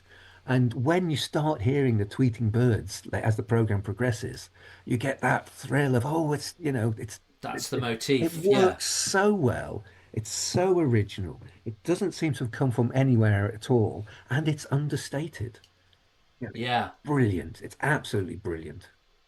It is. Well, I'm prepared to be defeated on an observation like that because I think you're absolutely right. It's a brilliant use of a sort of subliminal sound and sound we don't talk about often enough because every television program is a myriad of different things that make it work. But I think you've hit that on the. It's not an alarm clock. If it had been an alarm clock, we'd have gone, oh, we can see what this is a shorthand for. Absolutely. So it's invented its own language, and yet it's a language that we immediately understand, and that is not as easy as it sounds. I don't think it even sounds easy. It's hard to do. Not easy at all. That is very, very impressive. Definitely. Yeah, definitely. Yeah, they I hope whoever thought of that took the day off when they did, because that's a great idea. So we're 1-1. I will allow you the bird song. That's a very good, and especially it's because there's a moment, isn't it, when you first hear it in the TARDIS and you go, Yeah. oh, hang on, this is, Yes. and I always say that Doctor Who works best. That Doctor Who is dissonance writ large. Doctor Who is juxtaposition. Yeah. It is having a blue police box in front of either an ancient monument or a Yeah. starry vista. It is the juxtaposition of things that creates the strangeness Yes. that makes Doctor Who really work. It's the thing we know and what's beyond that. That's the Yeah. combination of those. So yeah, absolutely. And then there's the making of it, where it's trying to create outer space in a television studio. So Yes. it's even, that's even inbuilt into how it's done. All right, take me to number 3. Now, I hope this isn't too abstract. I've tried to avoid being too abstract, but just to boil it down as simply as I can, the originality, the fact that this isn't a story shape or story form that we'd seen before. It's not always based on the siege or something like that works. It's the story is the conflict within Amy expanded as metaphor to the whole adventure. It felt like no other story before it, and I don't think any other. I think you could look at things like The Girl Who Waited as have been similar in of having this as a precedent. But I think when Amy's Choice appeared, it was totally new for Doctor Who. It was, 50 odd years into, 40 odd years into the season, and it was still capable of being completely surprising. I mean, is there any episodes beforehand that you would say, well, that's a clear, step on the way to Amy's Choice? I can't really think of anything. I think it's, No, I said it was a bit in the commentary. I said it was a bit like a Doctor Who annual story in that oh, it's okay. slightly weird like Yeah. that. And this is where I didn't choose it, and I think that's a perfectly acceptable, because one of the things I chose was quite nebulous as well. And some people choose things like, I watched it with my mate Oliver, and I was like, well, I'm never going to guess that. So I think that's perfectly fine. Or it made my cat happy. Yeah. But this is where I stumbled, and maybe you can help me, because this is a celebratory podcast. I found nothing wrong with Amy's Choice watching it today. Yeah. I'm sad I didn't have time to watch it independently and then do the commentary, because I was having to sort of spin plates and juggle fish while I was doing it, and probably mix metaphors too. Is that I found nothing wrong with it, and yet I don't think of it as a story that I'll immediately jump and watch. And I wonder if part of it is that I'm programmed to be less welcoming to stories that are about the regulars, because Yeah. I find that I always found the excitement of a new Doctor Who story was the new settings, the new characters, and the Doctor and the TARDIS and the companions are there to facilitate stories about other people. Now, I don't know why I think that, Yeah. and I don't know why I might resist stuff. No, As good as Ark in Space 1 is, I kind of want them to wake up the people so I can meet the people. it does make sense. And normally I totally agree with you. Like I always like a Sherlock Holmes story to be about the mystery and not about Sherlock Holmes. I think a large part of this would depend on, how invested you were in Amy, how Yeah. much you loved Amy. And, I watched it with my daughter who adored Amy. So I could see the real sort of love for the character there. And the way it's set up the rest of the season beautifully. The character of Amy, she's conflicted. She's got two possible futures. She's got a domestic one where she marries Rory, or she's got all of time and space with the Doctor, and she wants both. And there's that conflict between her, and they turn that conflict into this fantastic Dream Lord story, and at the end, it sets up the death of Rory in the Silurian one. It establishes, and you utterly believe it, that yes, she does love Rory. She's decided she does, that conflict is resolved, and it's Rory that she wants. And so, of course, they kill him off in the next one. It's perfect like that. So I agree that if you didn't care for the character of Amy, it wouldn't have the same sort of impact. But alas, I do. I thought she was fantastic, so I'm all for this one. No, and I hadn't thought about whether because when Rory died in this one, I thought that was an effective scene, but I do find it a thing of modern television, full stop, that they can't resist killing people and bringing them back to life, Yeah. which I would say happened less in the olden days. Yes, I did. But it became funny with Rory. I don't know what it Yeah, was. it is, It was yes. that scene where he reappears as the Roman soldier and the doctor sees him but doesn't twig that he's the Cur. And then when he finally realizes that Rory's back from the grave, is one of the all-time classic scenes, I think. Just it was hilarious that scene. Just love that scene. Um, yeah, yeah, good Yeah, call. well, I think that is a good choice because there is nothing quite uh, like it. So yeah no. So you're it's 2-1 to you, John. You've clawed it back, and this could actually finish it for me. So let's hope you choose something Well, I have I chosen. What's your number I 4? suspect that you would have chosen my number four, which is the Doctor's sleepy run after he's referred to as, oh, don't worry about him, he's Mr. Cool, and it cuts to him sort of running this wobbly, trying to stay awake, sort of ludicrous, stupid run through the streets of Ledworth.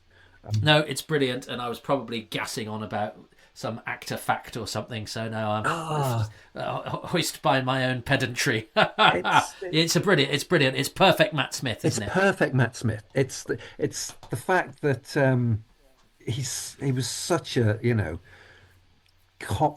not a clown, but such a ridiculous character, and yet they were calling him Mr. Cool because he's so uncool that he's beyond cool, then that makes him cool. It was, I think, for an actor to get to do a stupid run through the streets like that must have been a joy. I'm sure that's what they get into acting for, Well, and moments I like that. and again, it's one of those things that's not as easy as it looks. I think both Matt Smith and Arthur Darvill, if they'd been less able actors and less charismatic people and less gifted comedically, Yeah, some of that stuff could have been really bad. yeah, yes, true, very true. And I think Matt Smith is brilliant physically. I think his elbows are a real asset to his Doctor. They're all over the place. Absolutely. It's like he will save the universe and knock over a Toby jug while he's doing it. Yes. And I kind of I love that because I think that speaks to what the Doctor says to kids who might themselves feel ungainly. Yeah. It's not like watching a show where I worry that almost everybody on television these days is buff, and Yeah. I'm sure Matt Smith is in perfectly good shape, but he doesn't look like somebody you can only be if you go to the gym 3 times a day, Yeah. Absolutely. and I think that's a vital message to send out to young people. And it's, he was one of the doctors that establishes himself immediately as the doctor in his opening story. Don't get me wrong. He was absolutely the doctor by that point. But something about that sort of funny run uh, is so confident and so singular and so, this, we're not doing it any other way, it's this way, that he is so the doctor at that point. But Well, you've highlighted a flaw in this podcast in that I miss things because I'm talking about something completely unrelated. But a strength of it is that the guest will then come and shine a light on something I didn't even mention the run. Can't even remember what I was talking about. It was probably tedious. But then you come along and go, what about this bit? And I immediately go, of course that bit. It's brilliant. yeah. And so, in a way, what is wrong with this podcast is what is right with it. And that is the kind of juxtaposition we like with Doctor Who. So you've defeated me, John, but let's see if I can at least claw back some ground with the last choice. Yeah, well, maybe you will. I think the last choice is the alien monster inside the old people. So when they open their mouth, you can see the alien monster. Is that with? No, I Oh, didn't. I didn't. No, I didn't. I will tell you my choices when we've covered this. It is a very effective. It's an effective visual. I mean, it's quite an ageist thing. It's for a kid audience. It's like the old people are like scary because there's something in them. There's something terrible in them. So for children watching, it's hilarious, you know.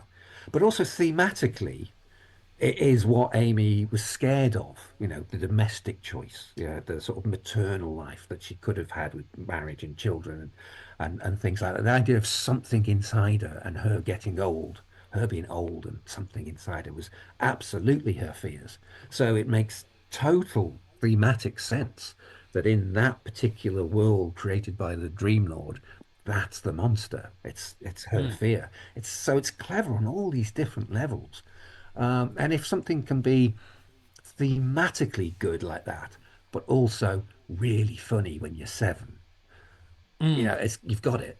You've absolutely got it. Well, yeah. I mean, I was close with that in that, and I think it would have probably.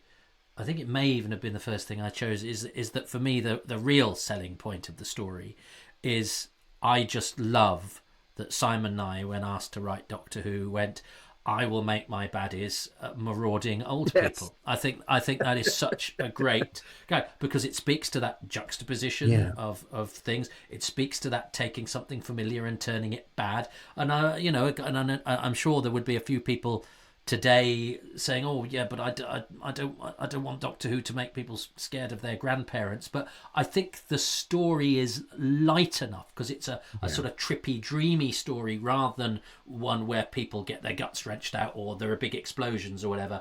They fit this slightly strange world, but also it's a terribly funny idea. And I think that with them bashing through the window and banging on Yes. the TARDIS, well, which we're used to seeing marauding creatures do. The fact that it's all old people, I just think that's a brilliant wheeze. And I think, if that had been a pitch meeting and a really good writer had come in and said, Doctor Who is chased by really old people, I would go, yeah, go on, you've got to make the old people. I think that's Well, I brilliant. think that I if think that only was Doctor Who. one of your choices, I think that counts. That's pretty much. Real. much But I didn't. I didn't say the monster in that. I didn't No, say the. It there was was more. It was specific more the instances image I of was the. I was thinking of saying, particularly the woman falling off the porch on the Yes, house or being plonked by the doesn't Rory smack one with a bit of wood?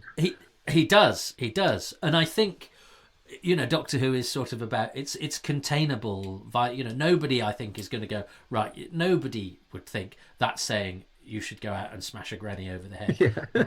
But it is really it. I think it is, and it is that thing that Doctor Who should. It's funny and it's scary, and sometimes both at the same time. Yeah. And long may it be so. Absolutely. It's still amazing that we got Simon Nye writing for Doctor Isn't Who, it isn't it? just? Yeah. He doesn't really talk about it these days. I wonder. I've I not don't know. I've not heard of any interviews or I No, mean no, which is, I'd be I have to very say, it's not happy for him. necessarily a good sign. It's Well, not necessarily a good sign if somebody doesn't talk about a thing. there's But never been any talk of him coming back that I've been aware of either. no. So, But I suppose for a lot of those guys, it's a kind of just to say I've done it, I've done it yes. because it's as we know, it's hard. And I think I started talking about this and then got waylaid during the commentary, but let's not forget Stephen Fry and Paul Abbott both tried writing in the Russell T Davies era, Yes. and their scripts didn't make it. So Yes. the fact that Moffat managed to get Simon Nye and Richard Curtis that season, it's not only the ambition actually, it's the fact that, and then Frank Cottrell Boyce a little bit later, but it also just goes to show that just because somebody is a skilled writer in a particular field, it doesn't necessarily mean that their Doctor Who's are going to be easy. Yeah. That they're necessarily going to have what it takes to do it. The Neil Gaiman episodes are a good example of this, as much as maybe we might not want to mention Neil Gaiman as much as we used to before, but the differing reactions to those two, Yeah, real illustration of just how hard it is to yeah, do that. absolutely. And I do sometimes think, this isn't to take anything away from those writers that we just mentioned, but when people say, "Oh, who would you like to write for Doctor Who?" I sometimes go, get a guy or a woman who's written 100 episodes of Casualty Yeah, and knows the nuts and bolts of television like the back of their hand, yeah, and then say, "You can go into space, mate." yeah, Because I actually think sometimes, Doctor Who's exemplars back in the day were kind of TV hacks. yeah. You didn't, and if Dennis Potter had written an episode, it might not have been all that. That said, I'm still more than happy that Simon Nye and Richard Yeah, Curtis I think for me, came in and did it. Doctor Who at its best is when you've got a situation and a location and characters that would make a cracking drama all by themselves and would sort of make sense as a story as it was. And then you just break it all by throwing the Doctor into it and just Yeah, upending everything. Everything. yeah. So yes, I chose the old people as the Weeds, Yeah. and then I chose and this was my slightly nebulous one. Mm. I and it touches upon your bird song, but I didn't actually invoke the bird song at all. The fact that the dream sequences, moving in and out of the dream sequences and telling the story in that way, was done so artfully that it never felt like a chore. It never felt confusing, Yeah. because in the wrong hands, I think that episode could have been a real mess. Yeah. And actually a bit tedious, because you go, as soon as you say dreams, you do kind of know, well, people could invent their own rules here, so any drama is off. Yeah. I think the way that they actually kept the story flowing and chopped and changed in a way that didn't make you go, oh God, we're back here again, I think again is one of those things that's harder than it looks. And I think the director Catherine Morshed deserves a lot of credit, I think, for making a story flow Yeah. that by its own nature and structure does not flow in the way that most drama does. And I thought that was a fundamental aspect of Yeah, the episode. Really. absolutely. It never really dropped, did it? It's constantly engaging for me. And yeah, and it wasn't it wasn't annoying, and you never felt you were being cheated out of anything. Which Yeah. again, dreams like holodecks you can sort of go, oh, well, I'm having an episode off here because none of it's real. Yeah, yeah. Um, I think it just kept the idea that no, some of this is real. You just don't know what. So to yeah, keep guessing, and yet at the end when it goes, no, the whole thing, whole thing, not a second of it was real. It still didn't feel cheated because you'd had such a good time. And I think the emotional conclusion of Amy resolving this conflict within her felt so satisfying that I think if you didn't have that, the realization that everything was a dream would have been like, oh, for God's sake, type end. but of course, everything not being real was also the threat, because it Yeah, was that's if they hadn't realised that, that's what would have killed them. yeah, Um, and that brings me to the actual the seeming threat of the. I loved what they did, again going against my normal tastes. Is I actually liked the bits inside the TARDIS where they're getting cold. I love the frost. I love seeing snow in the TARDIS. That's another of those beautiful juxtapositions. yeah, I like the way the TARDIS was lit at the beginning of the show. So I thought the fact that the sanctuary became this place where, when the power was off, they were getting cold. Suddenly they weren't even safe inside the TARDIS, and they were not safe from something as prosaic as temperature. yeah. I thought was a really interesting way of it felt like their life was ebbing out of the episode, that I rather And liked, while the strange stuff was going on, and in some ways, it was Amy stepping up to try and help them with the ponchos by making those blankets into the ponchos, and that giving that immortal line. What was it? My poncho boys. If we're going to die, we're going to die like a Peruvian folk band. Yeah, it's a good line. But I think but now, and I like snow and I like frost, Mm. and I've just watched The Invisible Enemy, and there's a bit where Michael Sheard has frost on his Oh, face, yes, so it made me yes, that's right. fondly remember that. Yeah. But saying it out loud, it was like, why didn't I choose the bird song? That was a much better thing to have chosen. And my final thing, which I remember the first time I watched it being impressed by this, and I do think it's that virtuoso 360 camera move just before the opening titles, when they wake up and the part where, and the camera, I think it must be on a steady camera, but however it's done, or maybe a crane, and the camera goes all the way round everybody, and it's just such an unusual move, especially when you're used to multi-camera studio stuff, that it automatically sets up that this world is slightly crazy and slightly strange, and it's a great way to take us into the titles. So I think it was my way again of sort of pointing to the director whose work I think can often be too subtle Yeah, to be noticed. yeah, sure. But again, saying it out loud, I'm still kicking myself for the bird song. Anyway, you defeated, but Oh, I still don't know. I've really enjoyed talking about it, so I still don't know why it's not one that makes me do somersaults, and I wonder if it is because it's so unusual. Um, I wondered if it was because the stakes seem less because there aren't the traditional explosions and monsters uh, and that it's for me to get over rather than the story to apologise for being itself. I mean, And I think you've helped me with that. you're right on it. It does just focus on the TARDIS team, and there's no one else at risk, and there's no one else to save, and there's no worlds to upturn or anything like that. It is a more uh, internal sort of thing. Yeah, I think the grammar of my youth was being sad when people got killed in things, and all the films with Poseidon Adventure, Great Escape. There's usually every 15 minutes somebody you like got killed, Yeah. and I think that's how I measure drama. Yes. I don't know. It's a good way. It's a good way, Toby. Yeah, and I don't know. The Dream Lord himself, I think, does a lot for me to, overlook Yes, the lack of threat to other people because it's such a good character, such a good villain. absolutely. No, he's great. Well, and what I love about this is that speaking to somebody who really loves an episode, it makes you automatically go, yeah, why didn't I think of that? Or I feel slightly guilty that I haven't given it a chance for doing that. And obviously also things that I will have missed because I've been gassing on. So thanks for that, John. I thought that was that has made me now go and want to watch it for pleasure rather to chunter over. My work So here is done. well, remind us again in your own words. Exterminate, regenerate. How many titles did you go through before you? It's a great Well, it title. was a sort of slightly legal one. It was, I first thought it'd be great if I could just have a book called Doctor Who, the biography. I'd have loved to have done that.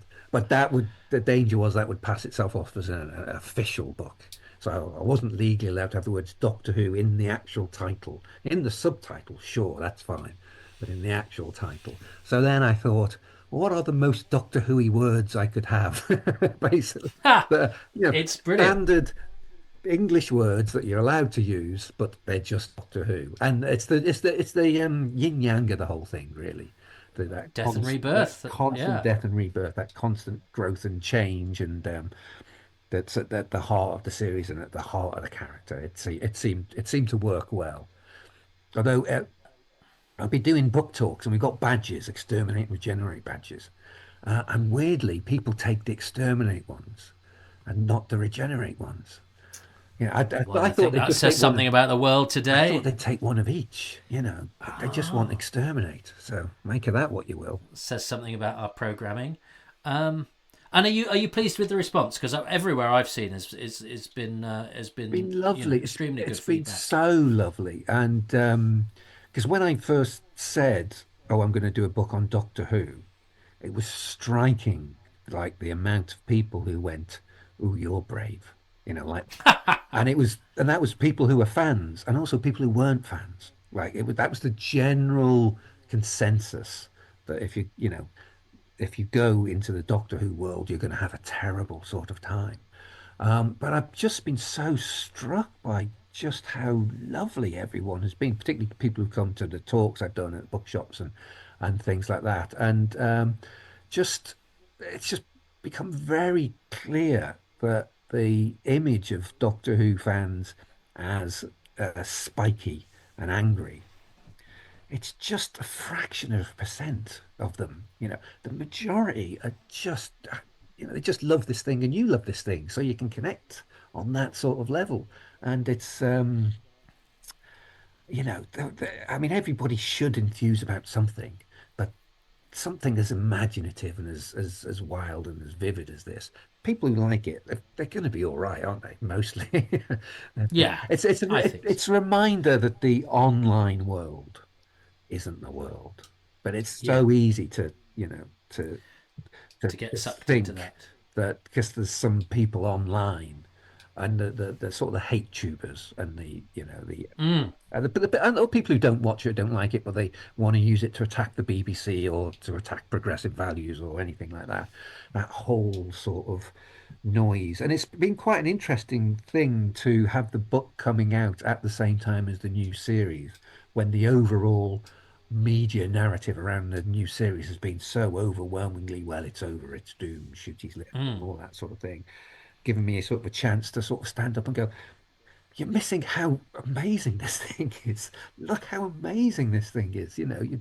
It's such a yeah. It's something I'm very happy to do is to stand up for Well, it's Doctor it's Who. it's appreciated because actually I fall into that trap of every night when I'm in bed I scroll through, and I always find myself drawn to the people who are angry, who I disagree, who make me angry, not just about Doctor Who, about Yeah, politics and everything, and it toxifies it makes the wasps buzz in my head. it So absolutely does. I made a point of putting my phone to one side and having Exterminate, Regenerate on my bedside table so that I turn to that at night Great, instead. excellent. And it's much better. It's much better. Reading books is much better I think than so. scrolling Yes, through Twitter. I think so. And so I'm glad you've had the response that you've had. And I'm not, as I say, I'm not just saying it.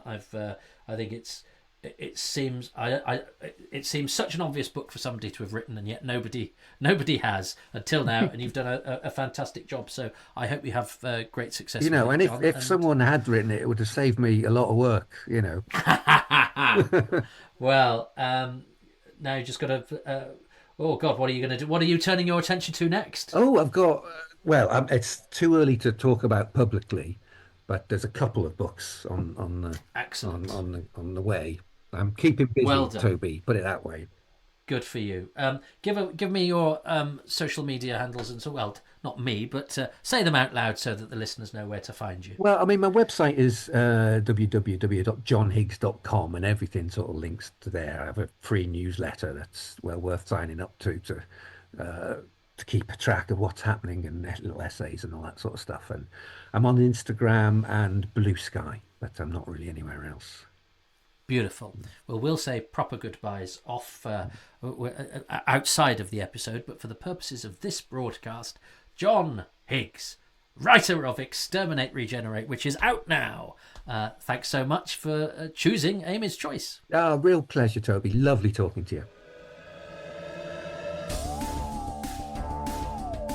Thanks very much for listening to Happy Times and Places, which is presented by me, Toby Hadoke, and my special guest this time around was John Higgs, whose book Exterminate, Regenerate is out now. I'm grateful to John and to the patrons who make these podcasts possible, and they include Tom Neenan, Andrew Nixon, Paul Murphy, Chris Murphy, Mia Murch, Sheila Moore, Ian Moore, Brandon Moore, Jim Mooney, Justin E. Monaghan, John Molyneux, Phil Mitchell, James Miller, Nick Mellish, Steve Manfred, Glenn MacLeod, Joe McLachlan, Philip Marsh, Man in a Skirt Alert, Simon List, Nate Lynch, Jacob Lumley, Andrew Llewellyn, Andrew Lester, Mark Ledston, Neil Little, Paul Lindblad, Jonathan Lecharge, Erica Lear, Andy Larson, Pete Lambert, Guy Lambert, Pete Lack, Hendrik Korzeniowski, Chris Knight, Andy Kitching and Paul Kirkley. The music is by Dave Gates, the artwork by Dylan Patterson.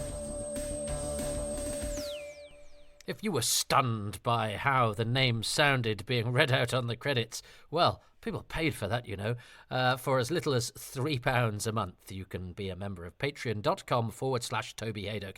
And that, the name call, is one of the perks. You also get early releases, you get bonus material, you get exclusive stuff, and you get to be part of a nice community too. Patreon.com/Toby Hadoke. Patron tiers start at £3. They go, up into the sky. The sky's the limit.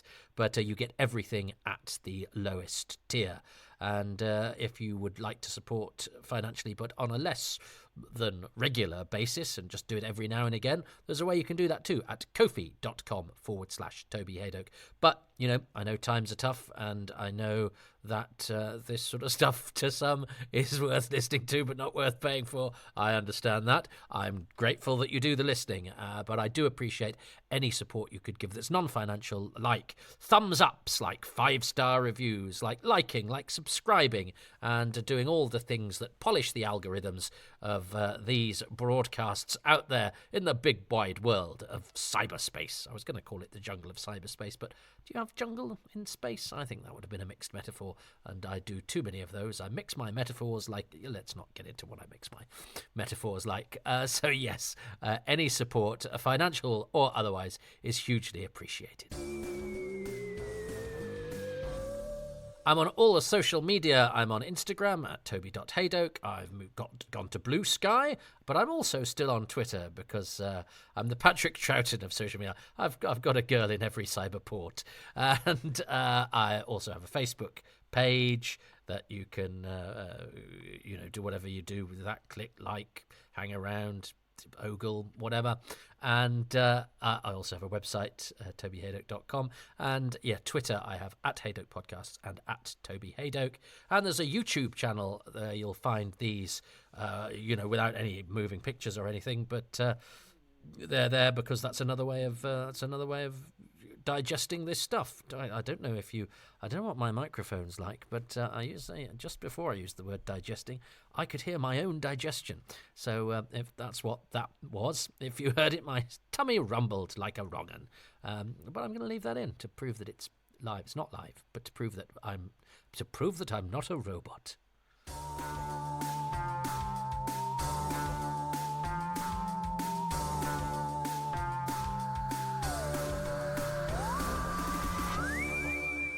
And there we are. That's quite a long one, but it's quite nice to get somebody on sometimes, isn't it, to plug a book. And I'll plug my book, The Quatermass Experiment, which is out on May the 12th. So do pre-order that from 10 Acre Films. And I'm zonked, so I will leave that there. But I will wish you well. And for the aficionados out there, this bit I'm recording in what's left of my old studio downstairs. And I wonder if you'd spotted that. The opening and closing titles and this bit. Probably a little less echoey, although I have stripped out some of the stuff, so that there might be more sort of air noise. There might be more atmospherics than there normally are. But anyway, it's exciting. I'm moving studios, which sounds much posher than actually decamping from downstairs to upstairs into a more convenient part of the house. But it will be a slightly fancier booth just because it won't be jerry built like this. You don't care. Nobody cares about this, Toby. Why am I treating this like it's this is the making of Toby Hadoke's Time Travels, which I'm sure you want to know. The production code, there's memos flying back and forth. You just want to hear what if somebody talking about Doctor Who, and I mean that's about the most that you expect, and you probably come in with very low expectations, and I probably very rarely succeed in raising them. Well, there we go. Anyway, I'm in a different cupboard. Get that for content.